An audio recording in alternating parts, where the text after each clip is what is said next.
சற்று முன் ஸ்டாலின் வீட்டுக்கு நேரடியாக சென்ற அதிமுகவின் முக்கிய புள்ளி. அதிர்ச்சியில் எடப்பாடி. அதாவது அதிமுகவின் முக்கிய தலைவர்களில் ஒருவராக இருப்பவர் வளர்மதி. ஜெயலலிதா தலைமையிலான 2001-2006 அதிமுக அரசில் சமூக நலத்துறை அமைச்சராக பதவி வகித்தார். இந்த சமயத்தில் பதவியை முறைகேடாக பயன்படுத்தி வருமானத்திற்கு அதிகமாக 1.70 கோடி ரூபாய் சொத்து சேர்த்ததாக வளர்மதி மற்றும் அவரது குடும்பத்தினர் மீது 2007 திமுக ஆட்சியில் லஞ்ச ஒழிப்புத்துறை வழக்கு பதிவு செய்தது. இவ்வழக்கின் விசாரணை சென்னை முதன்மை அமர்வு நீதிமன்றத்திலும் பின்னர் சென்னை ஊழல் தடுப்பு சிறப்பு நீதிமன்றத்திலும் நடைபெற்றது. விசாரணை முடிவில் சொத்து குவிப்பு வழக்கில் இருந்து வளர்மதி ஊழல் தடுப்பு சிறப்பு நீதிமன்றம் 2012ஆம் ஆண்டு விடுவித்து உத்தரவிட்டது. அந்த சமயத்தில் அதிமுக ஆட்சி அதிகாரத்தில் இருந்ததால் இந்த உத்தரவை எதிர்த்து லஞ்ச ஒழிப்புத்துறை மேல்முறையீடு செய்யவில்லை. யாரும் எதிர்பாராத விதமாக வளர்மதிக்கு எதிரான சொத்து குவிப்பு வழக்கை நீதிபதி ஆனந்த் வெங்கடேசன் கடந்த செப்டம்பர் மாதம் சுமோட்டோவாக மறு ஆய்வுக்கு எடுத்தார். புகைப்பட வழக்கை சுமார் 11 ஆண்டுகளுக்கு பிறகு மறு ஆய்வு எடுத்தது வளர்மதிக்கு கடும் தலைவலியை உண்டாக்கியது. வழக்கின் இறுதி விசாரணை பிப்ரவரி 5 அல்லது 9 வரை நடைபெறும் என்றும் நீதிபதி அறிவித்திருந்தார். சொத்து குவிப்பு வழக்கை மறு ஆய்வு செய்ய எதிர்ப்பு தெரிவித்தும் விசாரணைக்கு தடை விதிக்க கோரியும் வளர்மதி உச்ச நீதிமன்றத்தில் வழக்கு தாக்கல் செய்தார். 10 ஆண்டுகளுக்கு முன்பு முடித்து வைக்கப்பட்ட வழக்கை தற்போது மீண்டும் விசாரிப்பது ஏற்புடையது அல்ல என்றும் மனுவில் தெரிவித்திருந்தார். உச்சநீதிமன்றம் வளர்மதி மீதான சொத்து குவிப்பு மறு ஆய்வு விசாரணைக்கு இடைக்கால தடை விதித்து பிப்ரவரி 23ஆம் தேதி உத்தரவிட்டது. அதன் பிறகு வளர்மதிக்கு எதிரான சொத்து குவிப்பு வழக்கு விசாரணை சென்னை உயர்நீதிமன்றத்தில் நடைபெறவில்லை. இந்த சூழலில் இவ்வழக்கு இன்று மீண்டும் நீதிபதி ஆனந்த் வெங்கடேஷ் முன்பு விசாரணைக்கு வந்தது.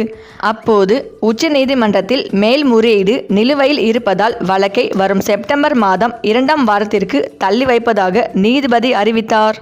நீதிபதி ஆனந்த் வெங்கடேஷ் மறு ஆய்வுக்கு எடுத்ததற்கு எதிராக வளர்மதி தாக்கல் செய்த மேல்முறையீட்டு மனு இன்னும் விசாரணைக்கு வரவில்லை.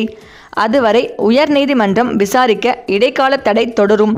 உச்சநீதிமன்றம் இறுதி உத்தரவு எப்படி இருக்கிறதோ அதை பொறுத்து தான் விசாரணை நடைபெறுமா அல்லது முடித்து வைக்கப்படுமா என்பது தெரியவரும். வளர்மதி வழக்கோடு விசாரணைக்கு எடுத்துக்கொள்ளப்பட்ட பெரியசாமி வழக்கில் தீர்ப்பு அளிக்கப்பட்டுவிட்டது.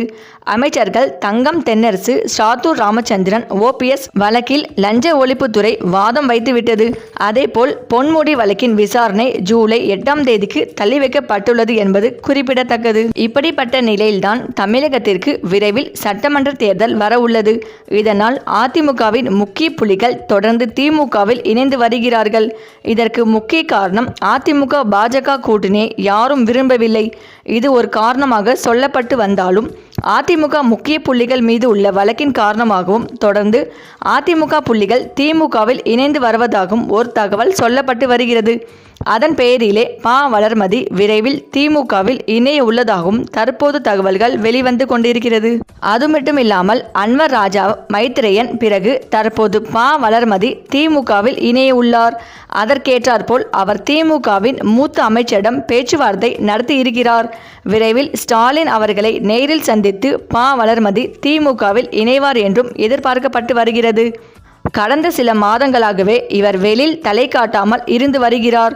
குறிப்பாக அதிமுக பாஜக கூட்டணியை இவர் விரும்பவில்லை.